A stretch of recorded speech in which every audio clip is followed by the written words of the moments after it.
Kitab yang akan kita pelajari adalah Musnadul Imam Syafi'i rahimahullah. Dan sebelumnya kita perlu mengetahui siapakah penulisnya, yaitu Al-Imam Syafi'i rahimahullah. Beliau bernama Muhammad ibn Idris Asy-Syafi'i Al-Muttalibi Al-Qurashi, yaitu termasuk dari suku Quraisy. Yang orang-orang Quraisy ini memang memiliki fadilah, sebagaimana sabda Nabi Shallallahu Alaihi Wasallam bahwasanya orang-orang Quraisy diberi kekuatan dua orang laki-laki dari non Quraisy. Maka kalau kekuatannya adalah 2 kali lipat daripada orang-orang non Quraisy, bisa jadi juga yang lainnya ilmu dan sebagainya, kecerdasan juga seperti itu. Beliau lahir pada tahun 150 Hijriah dan wafat pada tahun 204 Hijriah. Jadi beliau hanya diberi oleh Allah Subhanahu wa taala usia 54 tahun. Tetapi ilmunya diberikan barokah oleh Allah Subhanahu wa taala. Beliau diberi julukan oleh penduduk Makkah Nasirul Hadis, penolong hadis Nabi Shallallahu Alaihi Wasallam. Karena sebelumnya ahli hadis itu kalah oleh ahlul ra'yi. Karena ahlul ra'yi lebih cerdas di dalam menyampaikan hujah-hujahnya daripada ahlul hadis. Maka muncullah Imam Syafi'i rahimahullah yang sangat cerdas dalam menyampaikan hadis Nabi Shallallahu Alaihi Wasallam, sehingga bisa mengalahkan ahlul ra'yi dan bisa menyebabkan mereka tunduk terhadap mengikuti sunnah-sunnah atau hadis Nabi Shallallahu Alaihi Wasallam dan meninggalkan ra'yu mereka.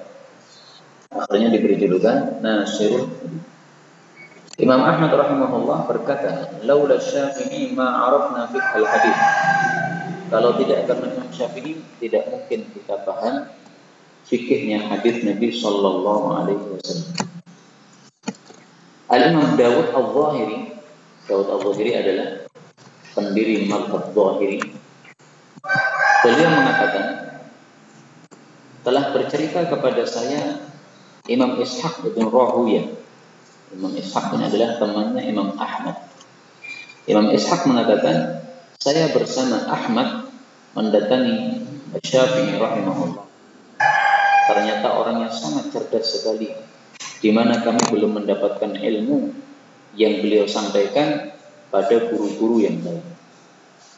Maka Al-Imam Ishaq ini menampakkan kesusahannya atau kesedihannya kenapa beliau baru mengenal Imam Syafi'i agak terlambat. Beliau mengatakan, kalau saya mengetahui Imam Syafi'i sejak dulu, niscaya saya akan melazimi beliau. Inilah Imam Syafi'i rahimahullah, seorang yang masih muda tetapi diberi ilmu yang barokah oleh Allah Subhanahu wa taala. Adapun kitab ini Musnadul Imam Syafi'i, ini bukanlah tulisannya Imam Syafi'i rahimahullah, tetapi tulisannya muridnya murid beliau. Jadi beliau memiliki murid bernama Ar-Rabi' ibn Sulaiman.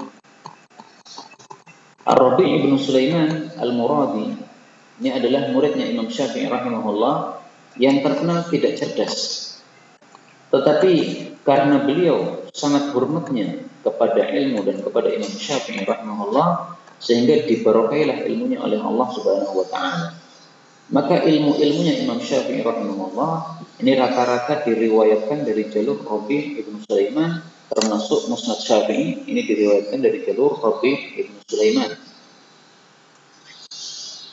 Rabi' ibn Sulaiman pernah belajar kepada Imam Syafi'i satu masalah, tidak paham. Dijelaskan lagi oleh Imam Syafi'i, tidak paham. Dijelaskan lagi, tidak paham. Sampai 70 kali, tidak paham. Maka Imam Syafi'i mengatakan, seandainya saya tahu kalau lebih daripada 70 kali kamu paham, saya akan tambahkan lagi. Jadi beliau tidak mengusir muridnya yang tidak paham ini, tetapi beliau masih bersabar untuk memahamkan kepada muridnya. Nah, karena kesabarannya dalam menuntut ilmu ini, akhirnya ilmunya dibarokah oleh Allah Subhanahu wa taala. Dan itulah sebagaimana sabda Nabi Shallallahu Alaihi Wasallam, "Warubba hamil fikhin laisa bifaqih." Betapa banyak orang yang memikul fikih, tetapi dia tidak paham. Seperti Imam Rabi' bin Sulaiman, banyak memikul fikih, yaitu banyak mendengar dari Imam Syafi'i, dia tulis, dia catat, sehingga terkumpullah banyak sekali fatwa-fatwa dan ilmu-ilmu Imam Syafi'i yang beliau tulis, meskipun beliau sendiri pemahamannya tidak banyak terhadap apa yang dia terima dari Imam Syafi'i, tapi minimal sudah menulis, minimal sudah menghafal. Nah, kemudian Imam Rabi' bin Sulaiman ini mempunyai murid bernama Al-Imam Al-Asam. Nah, dialah yang mengumpulkan musnad ini. Dikumpulkanlah hadis-hadis yang diriwayatkan oleh Imam Syafi'i di dalam satu kitab, maka terkumpullah menjadi Musnad Asy-Syafi'i rahimahullah. Adapun riwayat saya terhadap kitab ini dari jalur guru kami, Syekh Hamid Al-Akram, Hamid Akram Al-Bukhari, seorang ulama dari Madinah, dari jalur guru beliau, Syekh Subhi As-Samirai Al-Husaini, yang sudah sangat terkenal beliau dalam periwayatan hadis Nabi Shallallahu Alaihi Wasallam, sehingga jalur-jalur setelahnya itu sudah diketahui. Dari jalur Syekh Waliullah Ad-Dahlawi, seorang ulama di India yang merupakan musnadul asr pada masa beliau, sampai kepada Imam Syafi'i rahimahullah. Inilah secara ringkas muqaddimah tentang Al-Imam Syafi'i rahimahullah dan kitabnya. Masih ada satu lagi muqaddimah yang saya lupa, yaitu bahwasanya Imam Syafi'i rahimahullah mazhabnya sangat bagus sekali, karena beliau mengumpulkan dua madrasah. Pada masa beliau ada dua madrasah yang terkenal. Pertama adalah madrasah ahli hadis yang dipimpin oleh Imam Malik rahimahullah di Madinah. Yang kedua adalah madrasah ahli ra'yi yang dipimpin oleh Al-Imam Abu Hanifah rahimahullah ta'ala di Kufah. Nah, Imam Syafi'i belajar dari dua madrasah ini. Awalnya beliau belajar dari Al-Imam Malik rahimahullah sampai selesai kitabnya Muwatta, sampai wafat beliau Imam Malik rahimahullah. Maka beliau sudah menguasai madrasah atau ilmu ahli hadis. Kemudian beliau bersafar ke Kufah untuk belajar kepada madrasah ahli ra'yi. Sampai di sana Imam Abu Hanifah sudah wafat. Maka beliau belajar kepada murid-muridnya Abu Hanifah. Ada dua muridnya yang terkenal, Imam Abu Yusuf dan Al-Imam Muhammad ibn Al-Hasan Asy-Syaibani rahimahumullah. Maka beliau mengambil ilmunya ahli ra'yi dari dua ulama ini, terutama dari Al-Imam Muhammad ibn Al-Hasan Asy-Syaibani. Setelah menguasai dua madrasah ini, kemudian beliau sudah menjadi mujtahid mutlak, maka beliau membangun madrasahnya sendiri, yaitu madrasah fikih Al-Imam Syafi'i rahimahullah ta'ala. Maka fikih beliau adalah fikih yang sangat sempurna, karena mengumpulkan antara fikih ahli hadis yang terkenal keras dan mengumpulkan antara fikih ahli ra'yi yang terkenal lebih longgar, sehingga dikumpulkan antara dua madrasah ini, muncullah mazhabnya Al-Imam Syafi'i rahimahullah. Beliau mempunyai qaul qadim, qaul jadid. Qaul qadim pendapat yang baru, yang lama, dan qaul jadid pendapat yang baru. Itu disebabkan karena beliau tinggal di dua tempat. Pertama tinggal di Kufah tadi, kemudian tinggal di Mesir. Setelah selesai belajar dari Kufah, kemudian pindah ke Mesir. Nah, madhab beliau atau fatwa-fatwa beliau di Mesir, itulah yang disebut sebagai qaul jadid. Secara umum, qaul jadid Imam Syafi'i itu lebih dimenangkan atau lebih diutamakan daripada qaul qadimnya Al-Imam Syafi'i rahimahullah. Yang namanya seorang ulama pasti akan semakin lama bertambah ilmunya, semakin matang, sehingga sangat wajar kalau kemudian beliau mempunyai fatwa-fatwa yang dulu dihapus dengan fatwa-fatwa yang baru, ya. Dihapus dengan qaul jadid beliau. Ketika beliau datang ke Mesir, rata-rata ulama Mesir bermadhab Maliki, bermadhab gurunya Imam Syafi'i, yaitu madhab Imam Malik. Tapi Imam Syafi'i rahimahullah dengan cerdasnya menyampaikan madhab yang beliau yakini, akhirnya para ulama Mesir kemudian banyak yang berubah sehingga mereka meninggalkan mazhab Maliki mereka berpindah kepada mazhab Syafi'i. Dan sampai sekarang mazhab Syafi'i adalah mazhab yang tersebar di Mesir. Termasuk Al-Azhar, itu rata-ratanya ulamanya adalah bermazhab Syafi'i. Itu adalah karena pengaruhnya Al-Imam Asy-Syafi'i rahimahullah. Bayangkan saja, ulama-ulama mazhab Maliki gara-gara penjelasan beliau akhirnya berpindah mazhab. Ini kalau tidak karena kekuatan ilmu beliau tidak mungkin terjadi. Inilah Imam Syafi'i rahimahullah ta'ala. Dan kita baca sekarang bab yang pertama. Faqala al-muallif rahimahullah ta'ala babu ma kharraja min kitabil wudu. Bab apa yang ditakhrij oleh beliau dari kitabul wudu. Kharraja ini fa'ilnya adalah al-Imam al-Asam. Sebagaimana sudah saya sebutkan tadi, al-Imam al-Asam dialah yang mengumpulkan hadis-hadis al-Imam Asy-Syafi'i dalam kitabnya. Faqala rahimahullah ta'ala akhbarana al-Imam Abu Abdullah Muhammad bin Idris Asy-Syafi'i, mestinya akhbarana Ar-Rabi'.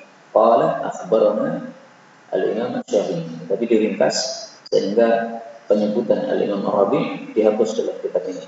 Tapi dalam naskah yang lain yang lebih lengkap atau yang lebih sesuai aslinya itu semuanya ada ya. Akhbarana Ar-Rabi' karena gurunya Imam Asam adalah Ar-Rabi', baru kemudian akhbarana al-Imam Abu Abdullah Muhammad bin Idris Asy-Syafi'i radhiyallahu ta'ala.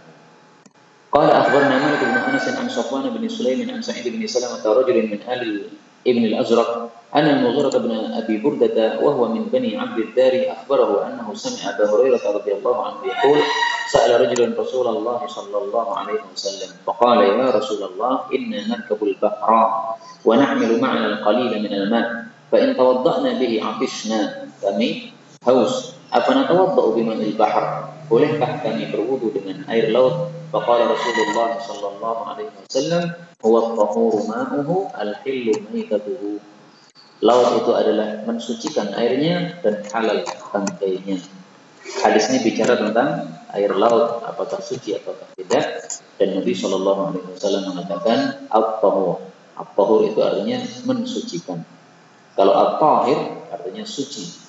Bedanya adalah setiap tahur pasti tahir, tetapi tidak setiap tahir adalah tahur.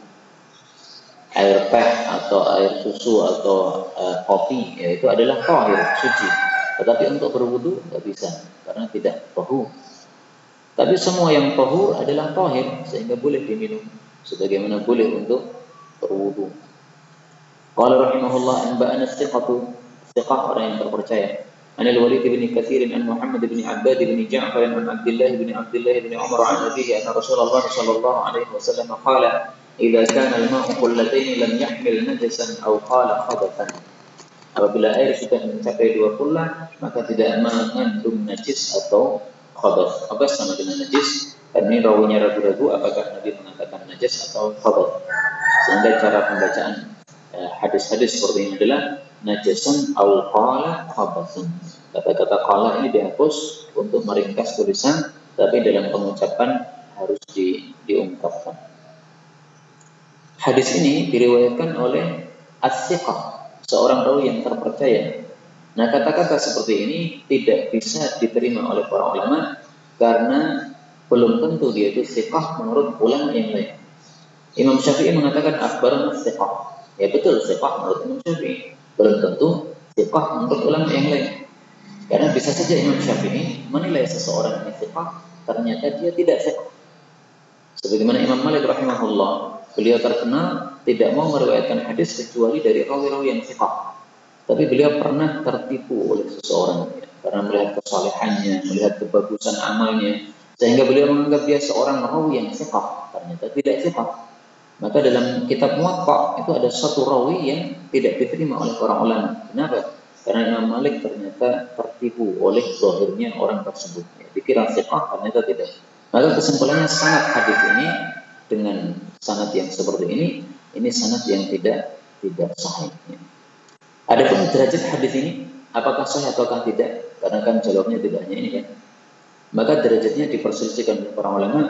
Mayoritas para ulama mengatakan hadisul qullatain adalah sahih, sementara sebagian ulama menganggapnya dhaif karena muttarid itu kunjang, yaitu sanadnya tidak sahih. Maka ada perselisihan pendapat apakah hadisnya sahih ataukah tidak. Maksud hadis ini adalah kalau air itu sudah sangat banyak itu adalah 20 atau lebih, maka tidak mengandung najis. Tetapi diperkecualikan apabila najis mengubah sifatnya dari air tersebut, maka sebanyak apapun air disepakati ulama adalah najis.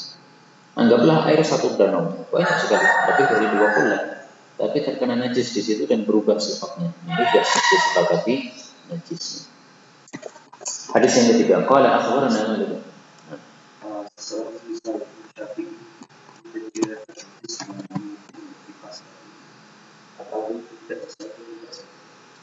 Tidak, karena beliau menilai gurunya adalah thiqah, tidak ada masalah.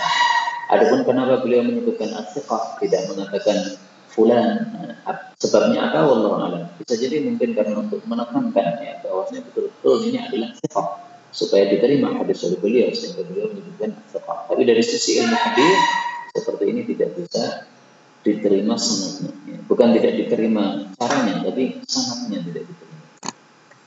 Qala akhbarana Malik an Abi Zinad an al-A'raj an Abi Hurairah radhiyallahu anhu anna Rasulullah sallallahu alaihi wasallam qala idza shariba al-kalbu min ina'i ahadikum falyaghsilhu sab'a marratin. Hadis ini sahih, menunjukkan bahwasanya liur anjing adalah najisnya mughalladhah, sehingga disuruh mencuci 7 kali. Adapun najis yang lain adalah mutawassithah, najis yang sedang-sedang, sehingga cara mencucinya cukup sampai hilang najis yang tersebut. Adapun najis mukhaffafah yang diringankan hanya ada 2, yaitu pertama adalah madhi apabila mengenai pakaian, dan yang kedua adalah kencingnya bayi laki-laki yang masih minum ASI.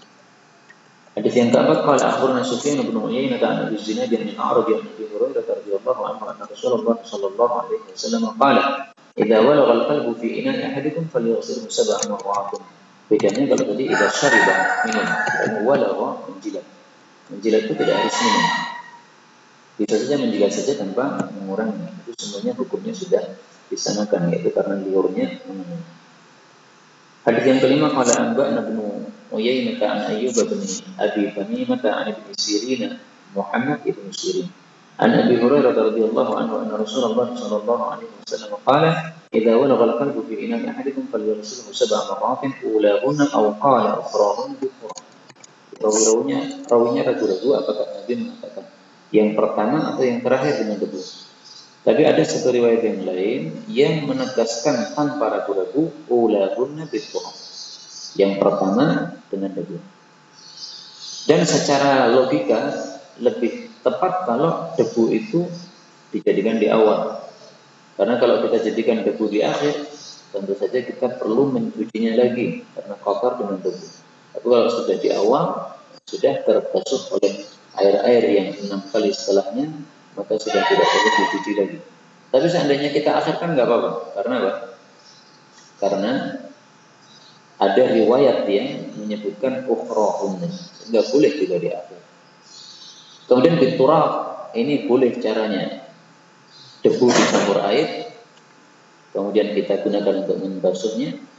Boleh juga debu kita letakkan pada wadah itu, kemudian air baru dituangkan. Boleh juga air dituangkan baru debu dituangkan, ya, jadi boleh urutannya debu dulu atau air dulu, boleh juga dicampur, tapi tidak cukup dengan debu saja. Jadi langsung kita ambil debu langsung kita usap-usapkan, nggak begitu maksudnya. Maksudnya biturab ini adalah turab yang dicampur dengan air, karena turab saja tanpa air ini belum membersihkan, tapi kalau dicampur dengan air baru bisa membersihkan. Hadis yang ke-6, qala akhbarana Sufyan bin Uyainah an Hisham an Fatimah an Asma' qala sa'altu an-nabiy sallallahu alaihi wasallam an dam al-haydati yusibu thawban faqala huftihi, ri'lah dia, thumma qrusihi bil ma', kemudian ucaplah dia dengan air, thumma rusihi, kemudian tuangilah dia dengan air, wa shalli fihi, dan salatlah padanya. Ini menunjukkan bahwasanya darah haid adalah najis. Adapun darah selain haid maka diperselisihkan oleh para ulama apakah najis atau tidak. Mayoritas ulama mengatakan najis, Tetapi mazhab Al-Imam Al-Bukhari rahimahullah tidak najis. Karena para sahabat ketika mereka berperang, kemudian mereka berdarah-darah bajunya, mereka masih melakukan sholat dengan baju yang berdarah-darah tersebut, tidak melepasnya. Istri Nabi ada yang istihadah. Istihadah bukan haid, dan diizinkan untuk i'tikaf di masjid. Seandainya istihadah darahnya adalah najis, maka semestinya tidak diizinkan untuk i'tikaf di dalam masjid. Maka yang lebih rajih insyaallah bahwasanya darah itu tidaklah najis. Demikian juga rutubatul farjil mar'ah. Basah-basah yang muncul dari farjinya seorang wanita ini tidak najis. Karena segala sesuatu itu hukum asalnya adalah tidak najis, kecuali ada dalil najisnya. Mohon maaf kalau suami istri berhubungan, itu kan pasti ada rutubatul farjil mar'ah, ada pelicin yang keluar dari farjinya mar'ah. Ini bukan sesuatu yang najis. Buktinya Rasulullah SAW ketika hubungan suami istri, kemudian air mani beliau itu mengenai selimut beliau atau baju beliau, itu beliau tidak membasuh baju tersebut, tapi cukup mengeriknya saja. Ketika mani itu sudah kering, dikerik saja, sementara tidak dicuci. Nah, padahal mani ketika mengenai baju pasti ada campuran apa? Rutubatu farjil mar'ah, basah-basahan dari farji istrinya, itu ternyata tidak menyebabkan najis. Hadis yang ketujuh, qala akhbarana Rabi'u an Syafi'i, ini Rabi'nya dimunculkan di sini. Fi awal kitab hadatsana Sufyan bin Uyainah qala akhbarana Hisham bin Urwah annahu sami'a imra'atahu Fatimah bintal Mundhir. Hisham bin Urwah mendengar hadis dari istrinya yaitu Fatimah bintul Mundhir. Ini contoh seorang suami meriwayatkan hadis dari istrinya. Dan ini contoh seorang laki-laki menikahi wanita yang jauh lebih tua. Ini jaraknya kira-kira antara Hisham dengan Fatimah ini sekitar 13 tahun. 13 tahun lebih tua daripada suami. Jadi kalau dia menikah usia 25 tahun, maka perempuannya sudah usia berapa? 38 tahun. Enggak ada masalah sebenarnya. Taqulu sami'tu jaddati Asma' bint ibnat Abi Bakr. Taqulu sa'altu an-nabiy sallallahu alaihi wasallam 'an dam al-haidh. Fadzakara mithlan. Fatimah bintul Mundhir dia mengatakan, saya mendengar nenek saya yaitu Asma putrinya Abu Bakar. Sementara Urwah bin Zubair. Zubair adalah suaminya Asma. Jadi Asma punya anak bernama Urwah. Kemudian Urwah ini punya anak bernama Hisham. Hisham menikahi Fatimah bintul Mundhir, yang dia adalah juga cucunya Asma. Jadi masih kerabat, sangat dekat sekali, tetapi tidak mahram sehingga diperbolehkan untuk menikah. Maka ini juga contoh menikahi kerabat yang dekat.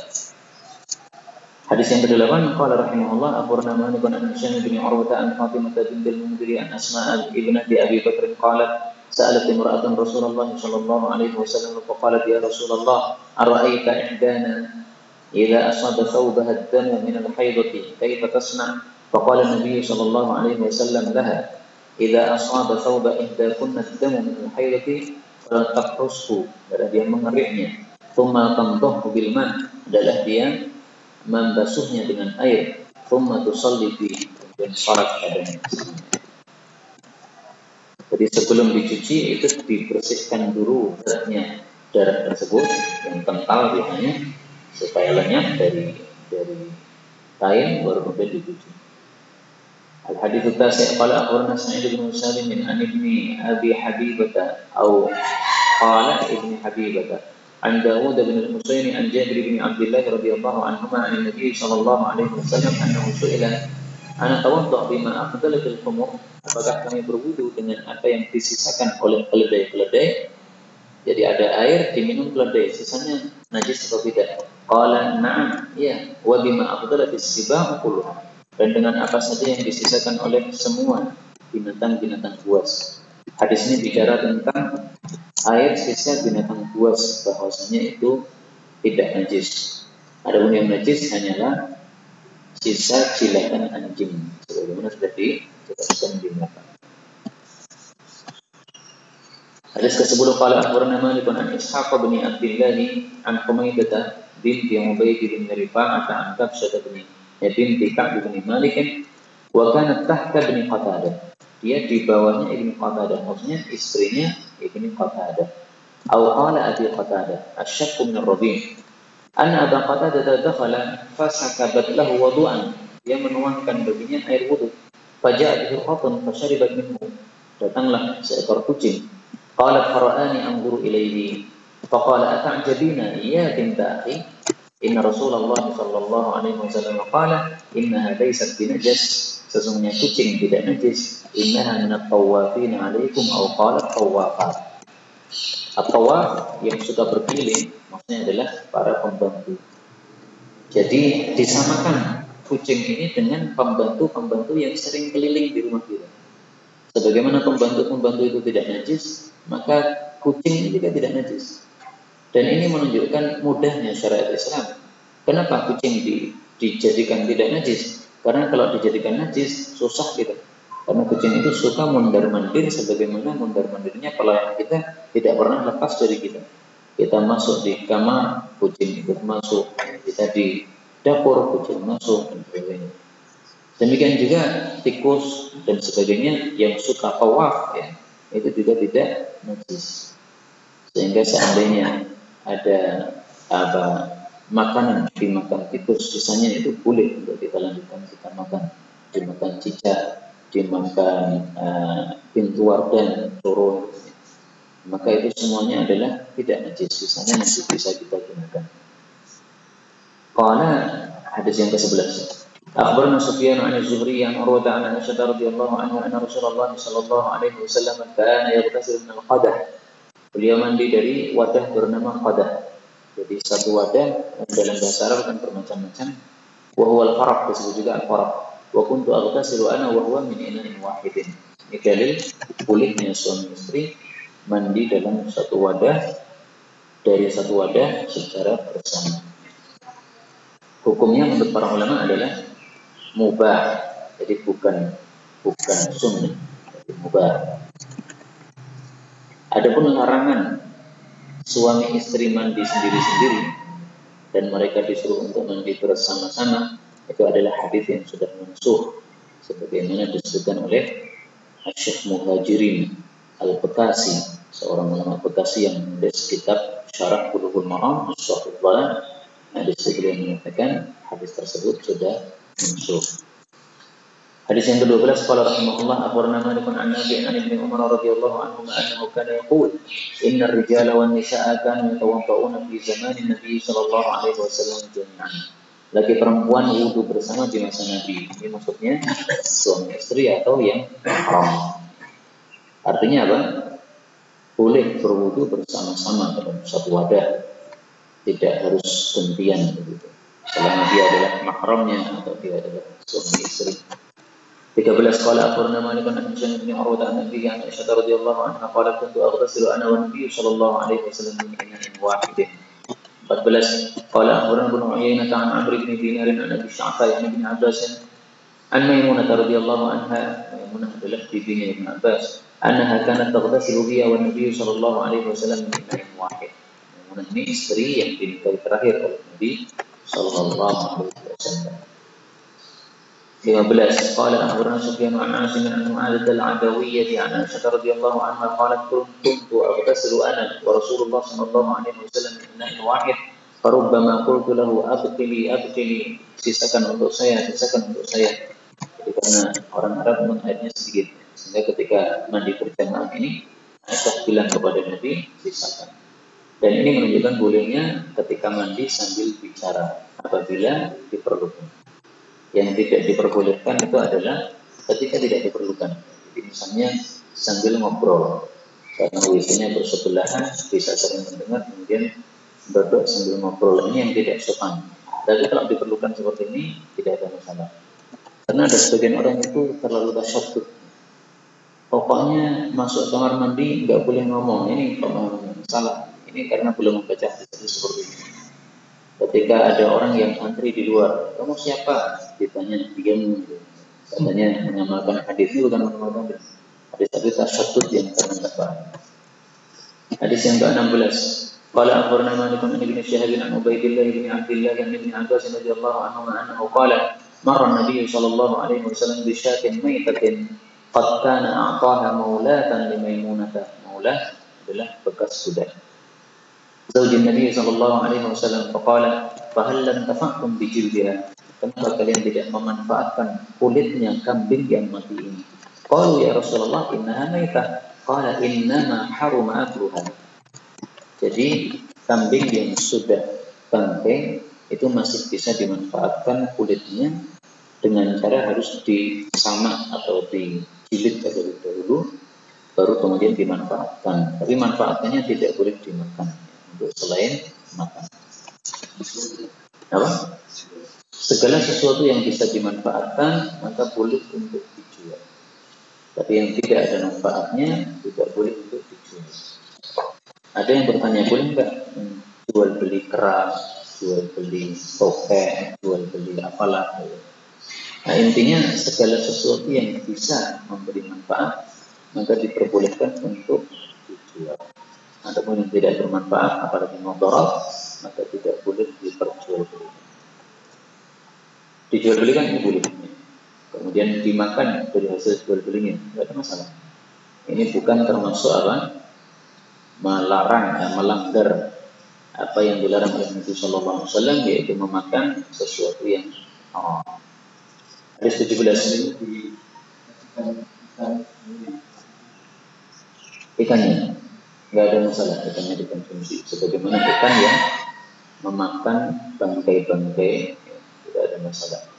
Ikan memakan tai, tapi harus dibersihkan dulu tainya, yaitu supaya dagingnya tidak terasa tai.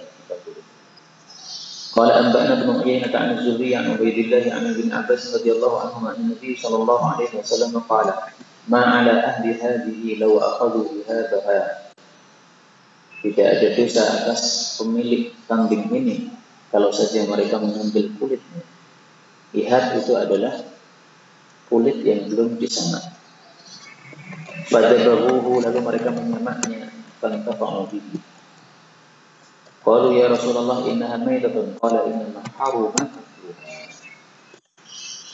Adapun cara menyamak maka tidak ada batasannya dari Nabi sallallahu alaihi wasallam. Karena menyamak itu intinya adalah melenyapkan apa sesuatu yang lengket pada kulit tersebut. Kalau zaman dulu adalah bilqar dengan daun salam. Kalau zaman sekarang Allah pastinya lebih modern.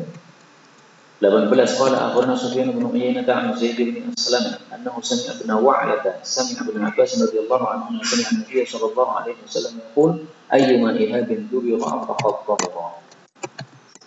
19 akhbarana Malik an Zaid bin Aslam an ibn Wa'lah an ibn Abbas radhiyallahu anhu anna Nabi sallallahu alaihi wasallam qala idza dubira al-ihad faqad 20 qala akhbarana Malik an ibn Qusayd an Muhammad bin Abdul Rahman bin Thawban an ummi an Aisyah radhiyallahu anha anna Nabi sallallahu alaihi wasallam amara an yustamta'a diambil manfaat bi juludil maitati idza dubira.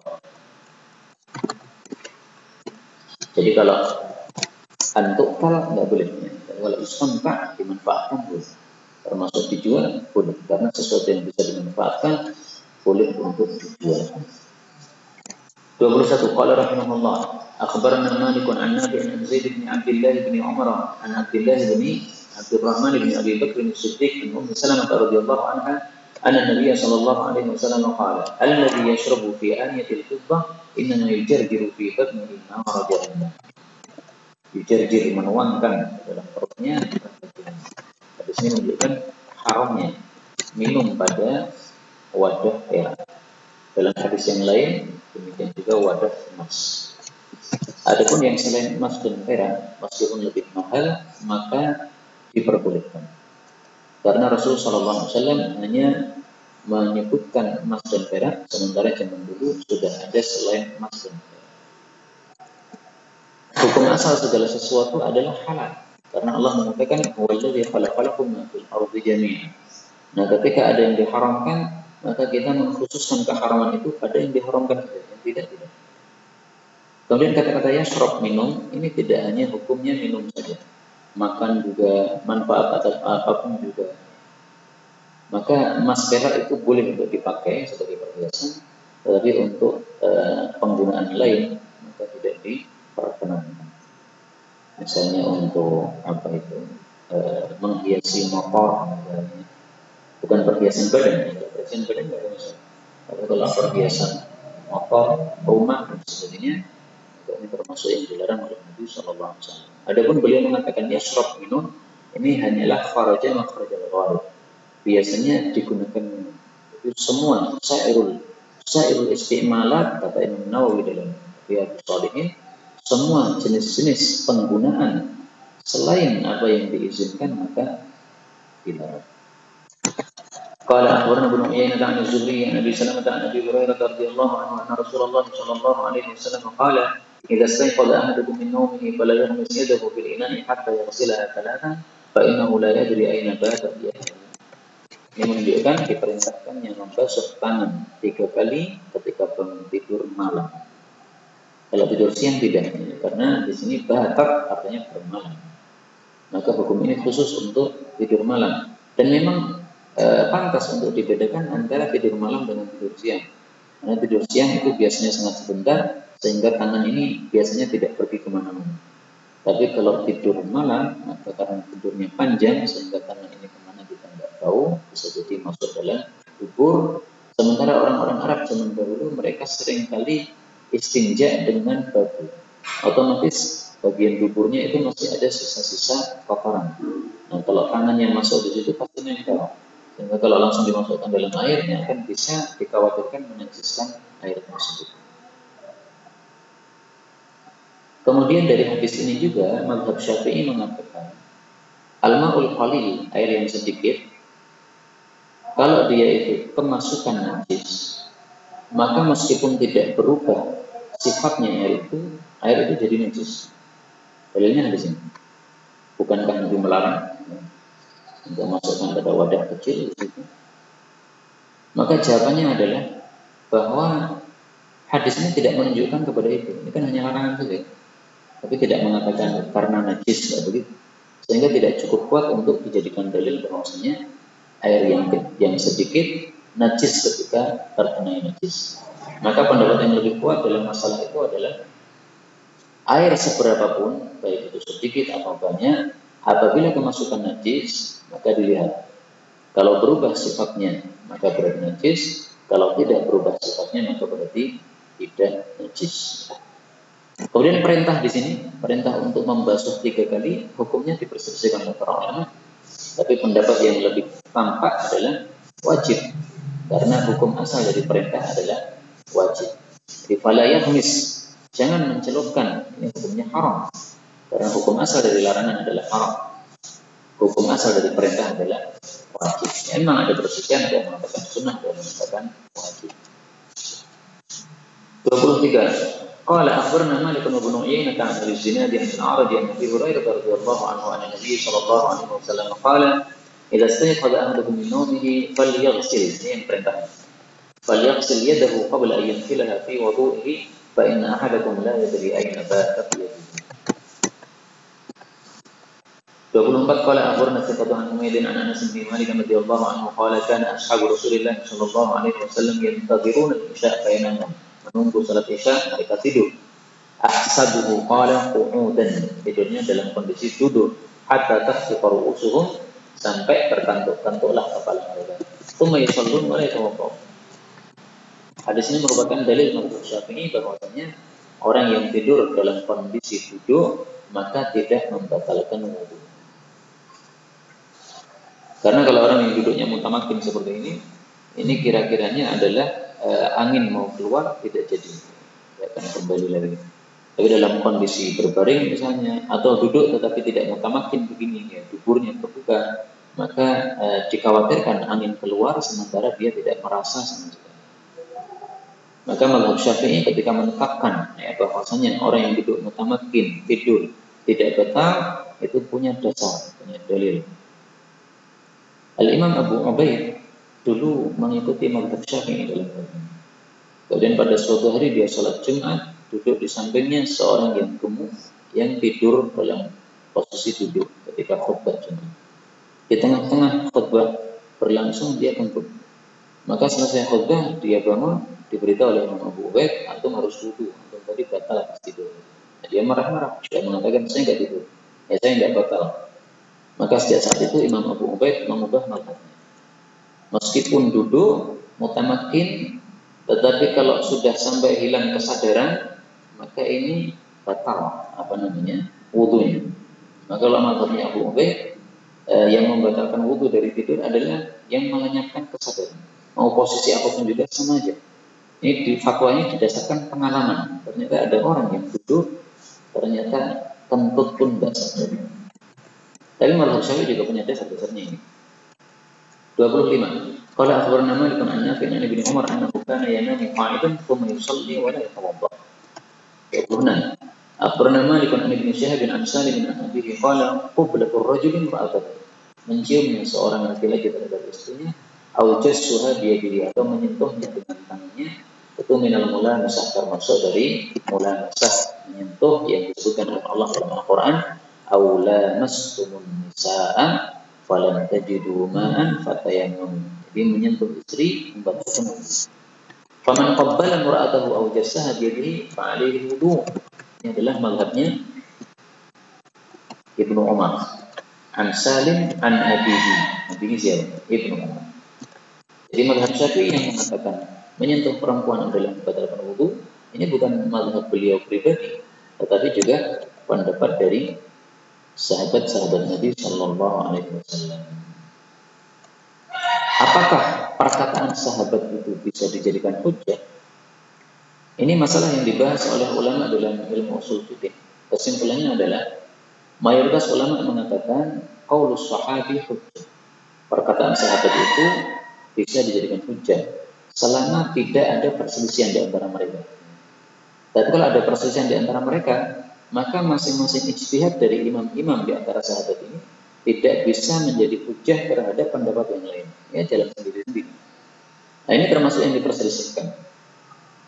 Sehingga tidak cukup kuat untuk dijadikan hujjah. Ya, bolehlah dijadikan hujjah bagi mereka yang berpendapat seperti itu, tetapi tidak bisa menolak hujjahnya pendapat yang lain yang mengatakan bahwa menyentuh tidak membatalkan wudu. Maka dalam masalah ini ada 3 mazhab. Pertama, menyentuh membatalkan wudu secara mutlak. Pendapat kedua, menyentuh tidak membatalkan wudu secara mutlak.